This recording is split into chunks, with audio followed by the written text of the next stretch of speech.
Pragtige jy is genoeg. Elke vrou het 'n dag waar sy afgemat voel, wat wonder of sy genoeg is, wat bevraagteken of sy ooit weer sal kan opstaan. Hierdie woorde is vir jou.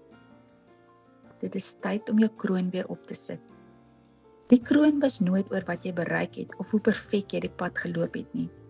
Jou kroon is deur die skepper van die heelal op jou kop geplaas.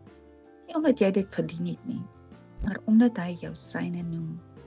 Hy het jou gekies. Hy het jou eerste lief gehad.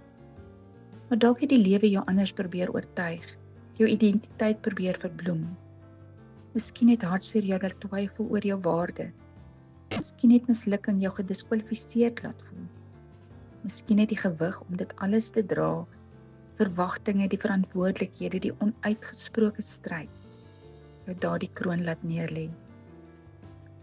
Dit is nie van jou af weggeneem te midde van jou pyn nie. Dit is steeds joune. Dit was nog altyd.